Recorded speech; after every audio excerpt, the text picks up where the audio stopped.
ನಮಸ್ಕಾರ ಸ್ನೇಹಿತರೆ, ಸಜ್ಜಿ ದೋಸೆ ಮಾಡುವುದು ಹೇಗೆ ಅಂತ ನೋಡೋಣ. ನೋಡೋದಕ್ಕೆ ಮೊದಲು ಪ್ಲೀಸ್ ನನ್ನ ಚಾನಲನ್ನು ಸಬ್ಸ್ಕ್ರೈಬ್ ಆಗದೆ ನೋಡ್ತಾ ಇದ್ದರೆ ಪ್ಲೀಸ್ ಸಬ್ಸ್ಕ್ರೈಬ್ ಮಾಡ್ಕೊಳ್ಳಿ. ಆಹಾರ ವಾಹಿನಿ ಚಾನಲನ್ನು.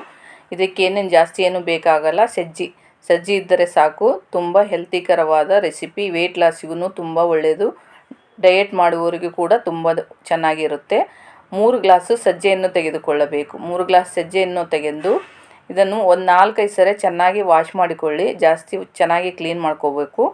ನೋಡಿ, ಈ ಥರದಲ್ಲಿ ಚೆನ್ನಾಗಿ ಕ್ಲೀನ್ ಮಾಡಿ ಆಮೇಲೆ ಇದಕ್ಕೆ ನೀರನ್ನು ಹಾಕಿ, ಈ ತೊಳೆದ ಸಜ್ಜೆ ಮೇಲೆ ಒಂದು 2 ಲೇಯರ್ ಬರೋವರೆಗೆ ನೀರನ್ನು ಹಾಕಿ ಒಂದು 4-5 ತಾಸು ಚೆನ್ನಾಗಿ ನೆನೆಯಲು ಬಿಡಿ. ಇದಕ್ಕೆ ಮತ್ತೆ ಉದ್ದಿನಬೇಳೆ ಕೂಡ ಬೇಕಾಗುತ್ತೆ. 1 ಕಪ್ ಉದ್ದಿನಬೇಳೆ, ಸೇಮ್ ಅಳತಿ 1 ಕಪ್ ಉದ್ದಿನಬೇಳೆ, 1 ಟೇಬಲ್ ಸ್ಪೂನ್ ಮೆಂತ್ಯ ಕಾಳನ್ನು ಹಾಕಿ ಇದನ್ನು 2-3 ಸರಿ ಚೆನ್ನಾಗಿ ವಾಶ್ ಮಾಡಿಕೊಳ್ಳಿ. ಇದಕ್ಕೂ ನೀರನ್ನು ಹಾಕಿ ಇದರ ಜೊತೆನೇ ಸಜ್ಜಿ ಹಾಗೂ ಉದ್ದಿನಬೇಳೆ 3-4 ತಾಸು ನೆನೆಯಲು ಬಿಡಿ. ಚೆನ್ನಾಗಿ ನೆಂದು ಬಂದಿರುತ್ತೆ. ಇವಾಗ ನೋಡಿ, ಸಜ್ಜಿ ತುಂಬ ಚೆನ್ನಾಗಿ ನೆಂದಿದೆ. ಇದನ್ನು ಒಂದು ಸರಿ ವಾಶ್ ಮಾಡಿ ಆಮೇಲೆ ಮಿಕ್ಸಿ ಜಾರಿಗೆ ಹಾಕಿ ನುಣ್ಣಗೆ ರುಬ್ಬಬೇಕು.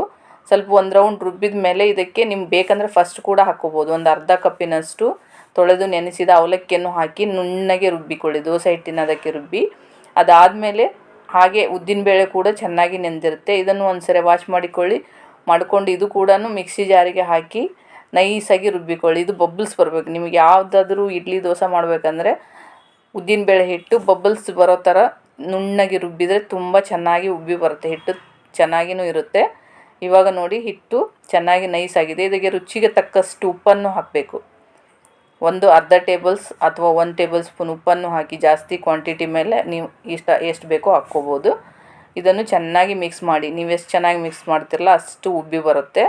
ಇವಾಗ ಒಂದು ಪ್ಲೇಟನ್ನು ಮುಚ್ಚಿ 6-7 ತಾಸು ಅಥವಾ 8 ತಾಸು ನೆನೆಯಲು ಬೇಡಿ. ಒಂದು 5 ತಾಸು ನೆಂದರೆ ಉಬ್ಬಿದ್ರೂ ಸಾಕು. ತುಂಬಾ ಚೆನ್ನಾಗಿ ದೋಸೆ ಹಾಗೂ ಇಡ್ಲಿ ಕೂಡ ಬರುತ್ತೆ. ಇದರಲ್ಲಿ ಇಡ್ಲಿನೂ ಮಾಡ್ಬೋದು. ಹಿಟ್ಟು ನೋಡಿ ಇವಾಗ ಚೆನ್ನಾಗಿ ಉಬ್ಬಿ ಬಂದಿದೆ ಫ್ರೆಂಡ್ಸ್. ಇವಾಗ ಮೊದಲಿಗೆ ಇಡ್ಲಿಗೆ ಒಗ್ಗರಣೆಗೆ ಹಾಕಿಕೊಂಡ ಕಡಲೆಬೇಳೆ, ಗೋಡಂಬಿ ನಿಮಗೇನು ಬೇಕಾದ ಹಾಕ್ಕೊಂಡು ಇಡ್ಲಿ ಹಾಕಿ, ನಾನು ಜಾಸ್ತಿ ಹಾಕಿಲ್ಲ, 4 ಇಡ್ಲಿ ಹಾಕಿದ್ದೀನಿ. ಅದಕ್ಕೋಸ್ಕರ ಇದನ್ನು 10-15 ನಿಮಿಷ ಇಡ್ಲಿ ಪಾತ್ರೆಯಲ್ಲಿ ಇಟ್ಟು ಬೇಯಿಸಿ. ಇವಾಗ ಇಡ್ಲಿ ತುಂಬ ಸಾಫ್ಟಾಗಿ ಚೆನ್ನಾಗಿ ಬರುತ್ತೆ ಫ್ರೆಂಡ್ಸ್. ಟೇಸ್ಟಿ ಕೂಡ ಆಗಿರುತ್ತೆ. ವೆಯ್ಟ್ ಲಾಸ್ಗೆ ಇದು ತುಂಬಾ ಚೆನ್ನಾಗಿರುತ್ತೆ. ಇವಾಗ ದೋಸೆ ಹಾಕುವುದು ಹೇಗೆ ಅಂತ ನೋಡೋಣ. ದೋಸೆ ಹಂಚನ್ನು ಇಡಿ, ಹಿಟ್ಟು ಹಾಕಿ, ನಿಮಗೆ ಎಷ್ಟು ತಿಳು ಬೇಕೋ ಅಷ್ಟು ಪೇಪರ್ ಥರ ಬರುತ್ತೆ, ಅಷ್ಟು ತಿಳುವಾಗಿ ದೋಸೆ ಹಾಕಿಕೊಳ್ಳಿ. ಸಣ್ಣ ಉರಿಯಲ್ಲೇ ಬೇಯಿಸಿ, ಜಾಸ್ತಿ ಹೈ ಫ್ಲೇಮಲ್ಲಿ ಇಟ್ಟರೆ ಚೆನ್ನಾಗಿರಲ್ಲ, ಹೊತ್ತುತ್ತೆ ಬೇಗ. ಇದ್ರ ಮೇಲೆ ನಿಮ್ಗೆ ಎಣ್ಣೆ ಬೇಕಂದರೆ ಎಣ್ಣೆ ಹಾಕ್ಕೋಬೋದು, ತುಪ್ಪ ಇಷ್ಟ ಇದ್ದರೆ ತುಪ್ಪ ಕೂಡ ಹಾಕ್ಕೋಬೋದು, ಚೆನ್ನಾಗಿರುತ್ತೆ. ಬೇಡ ಅಂದರೆ ಎಣ್ಣೆ ತುಪ್ಪ ಬೇಡ, ಏನೂ ಬೇಡ ಅಂತಂದರೆ ಹಾಗೆ ಕೂಡ ಮಾಡ್ಕೊಳ್ಳಿ.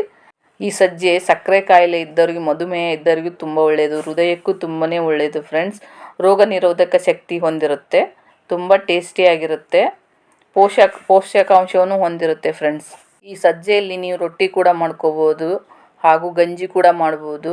ಆಮೇಲೆ ಉಪ್ಮಾ, ರವೆ ಇದ್ದರೆ ಉಪ್ಮಾ ಕೂಡ ಮಾಡ್ಬೋದು. ತುಂಬಾ ಟೇಸ್ಟಿ ಹಾಗೂ ಹೆಲ್ದಿಕರವಾಗಿರುತ್ತೆ. ಡೈಲಿ ಯೂಸ್ ಮಾಡ್ಬೋದು. ವೆಯ್ಟ್ ಲಾಸ್ಗೆ ತುಂಬಾ ಉಪಯೋಗ ಆಗಿರುತ್ತೆ ಫ್ರೆಂಡ್ಸ್. ಈ ಸಜ್ಜೆಯಲ್ಲಿ ಪ್ರೋಟೀನ್ ಕೂಡ ಇರುತ್ತೆ, ಫೈಬರ್ ಕೂಡ ಇರುತ್ತೆ, ಹಾಗೆ ಮ್ಯಾಗ್ನೀಷಿಯಮ್ ಕೂಡ ಇರುತ್ತೆ, ಕಬ್ಬಿಣ ಅಂಶವನ್ನು ಕೂಡ ಹೊಂದಿರುತ್ತೆ. ತುಂಬ ಆರೋಗ್ಯಕ್ಕೆ ಒಳ್ಳೆಯದು ಫ್ರೆಂಡ್ಸ್. ಜೀರ್ಣಕ್ರಿಯೆಗೆ ಉತ್ತಮವಾಗಿರುವ ಸಜ್ಜೆ ರೆಸಿಪಿ ಫ್ರೆಂಡ್ಸ್.